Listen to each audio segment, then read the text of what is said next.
আসসালামু আলাইকুম ওয়া রাহমাতুল্লাহি ওয়া বারাকাতুহু। প্রিয় দর্শক, কি ঘটেছে আজকে ঢাকায়? কি শব্দ আর কি আওয়াজ শুনতে পেলাম ঢাকার সোহরাওয়ার্দী উদ্যান থেকে? হাজারো নয়, লক্ষ নয়, কোটি মানুষের সমাগম আজকে বাংলাদেশের রাজধানী ঢাকাতে। বিশ্বে এত বড় সমাবেশ আর কখনো কোনোদিন কোনো স্থানে হয়েছে বলে ইতিহাস সাক্ষী দিচ্ছে না। ইতিহাসের সবচাইতে বড় গণজমায়েত, মানুষের ঢল, মানুষ একসাথে হয়, সেটা আজকে ঢাকায় বাংলাদেশের রাজধানীতে ঘটেছে। সেই রাজধানী থেকে যে আওয়াজ এসেছে, যে স্লোগান এসেছে, ডক্টর মিজানুর রহমান আজহারি সহ, আহমদুল্লাহ সহ, আমার দেশ পত্রিকার সম্পাদক মাহমুদুর রহমান সহ গোটা বাংলাদেশ যেন ব্যঙ্গে পড়েছে ঢাকায় আজকে।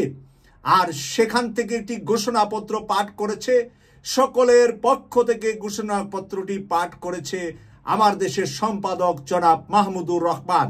আমি একটু ঘোষণাপত্রটি আপনাদের সাথে বক্তব্যটা শেয়ার করব, তারপরে আমার বিশ্লেষণ এখানেই শেষ করব।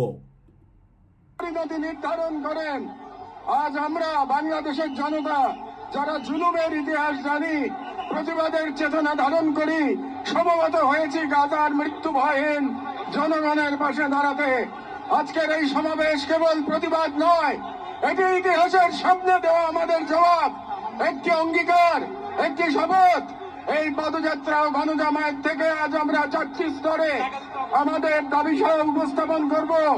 আমাদের প্রথম দাবিগুলো জাতিসংঘ আন্তর্জাতিক সম্প্রদায়ের প্রতি, যেহেতু জাতিসংঘ আন্তর্জাতিক সম্প্রদায় সকল জাতির অধিকার রক্ষার, দখলদারিত্ব, গণহত্যা রোধের সংকল্প প্রকাশ করে, এবং আমরা দেখেছি গাজায় প্রতিদিন যে রক্তপাত, যে ধ্বংস চলছে, তা কোনো একক সরকারের ব্যর্থতা নয়, বরং এটি একটি আন্তর্জাতিক ব্যর্থতার ফল। এবং এই ব্যর্থতা শুধু নীরবতার মধ্যেই সীমাবদ্ধ নয়, বরং পশ্চিমা শক্তি বলয়ের অনেক রাষ্ট্র সরাসরি দখলদার ইসরায়েলকে অস্ত্র, অর্থ ও কূটনৈতিক সহায়তা দিয়ে এই গণহত্যাকে দীর্ঘস্থায়ী করেছে। এবং এই বিশ্ব ব্যবস্থা দখলদার ইসরায়েলকে প্রশ্নবিদ্ধ না করে বরং রক্ষা করার প্রতিযোগিতায় নেমেছে। সেহেতু আমরা জাতিসংঘ ও আন্তর্জাতিক সম্প্রদায়ের প্রতি জোরালো দাবি জানাচ্ছি: 1. জায়নবাদী ইসরায়েলের গণহত্যার বিচার আন্তর্জাতিক আদালতে নিশ্চিত করতে হবে। 2. যুদ্ধবিরতি নয়, গণহত্যা বন্ধে কার্যকর ও সম্মিলিত পদক্ষেপ গ্রহণ করতে হবে। 3. 1967 সালে পূর্ববর্তী ভূমি ফিরিয়ে দেওয়ার জন্য বাধ্যবাধকতা তৈরি করতে হবে। 4. পূর্ব জেরুজালেমকে ফিলিস্তিন রাষ্ট্রের রাজধানী হিসেবে আন্তর্জাতিকভাবে স্বীকৃতি দিতে হবে। এবং 5. ফিলিস্তিনিদের আত্মনিয়ন্ত্রণ, নিরাপত্তা এবং রাষ্ট্রীয় সার্বভৌমত্ব প্রতিষ্ঠার পথ উন্মুক্ত করতে হবে। কারণ এই মুহূর্তে বিশ্ব ব্যবস্থা যে ন্যায়ের মুখোশ পড়ে আছে, গাজার ধ্বংসস্তূপে সেই মুখোশ খসে পড়েছে। আমাদের দ্বিতীয় দাবিগুলো মুসলিম উম্মার নেতৃবৃন্দের প্রতি।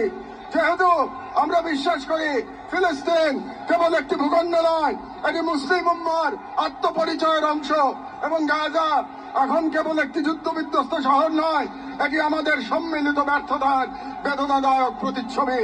এবং প্রিয় দর্শক, আপনারা মাহমুদুর রহমান সাহেবের কণ্ঠে কথাগুলা শুনতেছিলেন।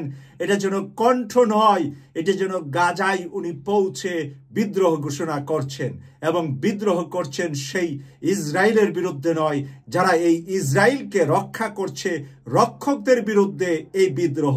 এই বিদ্রোহ আজকে সারা গোটা জাতির পক্ষ থেকে, বিশ্ববাসীর পক্ষ থেকে যেন এই বিদ্রোহ ঘোষণাটি করেছেন আমার দেশের মাহমুদুর রহমান সাহেব। এই মাহমুদুর রহমান সাহেবের মতন লোকেরা যদি বাংলাদেশের রাষ্ট্রপতি হতেন, তিনি যদি এই মুহূর্তে বাংলাদেশের রাষ্ট্রপতি থাকতেন, তাহলে কতই না বাংলাদেশ বিশ্বব্যাপী এই বিষয়ে কথা বলতে পারত। কিন্তু দুর্ভাগ্য, আমাদের চুপ্পুর মতন একজন কুলাঙ্গার বাংলাদেশের রাষ্ট্রপতি আছে, আর চুপ্পুকে রাখার জন্য বাংলাদেশের অনেকেই কথা বলছে। মাহমুদুর রহমান স্যারের নাম প্রস্তাব এসেছিল, চুপ্পুকে বাদ দিয়ে এই আমার দেশের সম্পাদক, সংগ্রামী সাংবাদিক, যাকে আদালতে এই কুলাঙ্গার হাসিনার কুসন্তানরা রক্তাক্ত করেছিল, হত্যা করার চেষ্টা করেছিল, সেই মাহমুদুর রহমান সাহেব বেঁচে গিয়ে পরবর্তীতে মালয়েশিয়া এবং তুরস্কে বেশ কয়েক বছর অবস্থান করে স্বৈরাচার হাসিনার বিরুদ্ধে স্লোগান, বক্তব্য, লিখনীতে মুখরিত ছিলেন ওনার পুরাটা জীবন। এবং বিদেশে থেকে টকশো বিভিন্ন কিছুতে স্বৈরাচারের বিরুদ্ধে আন্দোলন সংগ্রাম করে বাংলাদেশ যেদিন স্বাধীন হলো, দ্বিতীয় স্বাধীন, তার এক সপ্তাহের মাথায় বাংলাদেশে পৌঁছলেন এবং কয়েকদিন কারাগারে থেকে, আদালত থেকে মুক্ত হয়ে বর্তমানে বাংলাদেশের মুখপাত্র হিসাবে কাজ করছেন। আমার দেশ শুধু একটি পত্রিকা নয়, এটা এখন মানুষের হৃদয়ের ভাষা যেন বুঝে। আর তার সংগ্রামী সম্পাদক মাহমুদুর রহমান সাহেব আজকে ফ্রি প্যালেস্টাইনের সর্বোচ্চ ঘোষণাটি ওনার মুখ দিয়ে দিয়েছেন। সকল আলেম ওলামা, বাংলাদেশ জামাত ইসলামীর সেক্রেটারি জেনারেল সেখানে ছিলেন, বিএনপির কেন্দ্রীয় নেতা বেশ কয়েকজন উপস্থিত ছিলেন। এখানে সকল ইসলামী দলগুলার নেতৃবৃন্দ এবং বাংলাদেশের বেশ কিছু সোশ্যাল মিডিয়া থেকে শুরু করে নিরাপদ সড়ক চায়ের ইলিয়াস কাঞ্চন থেকে শুরু করে আমরা সবাইকে আজকে স্টেজে দেখেছি। তাই এই সুন্দর স্টেজে সুন্দর আলোকিত করেছে আজকে বাংলাদেশকে পৃথিবীর বুকে অনেক বড় স্থানে নিয়ে গিয়েছে আজকের আলেম ওলামারা। মিজানুর রহমান আজহারীর নেতৃত্বে আজকের এই ঘোষণাপত্রটি দিয়েছেন মাহমুদুর রহমান স্যার। কেটিভি 24 এর পক্ষ থেকে আজকের এই আয়োজক এবং অংশগ্রহণকারী সবাইকে একটি সেলুট দিয়ে আমি আমার বিশ্লেষণটি আজকে এখানেই শেষ করছি।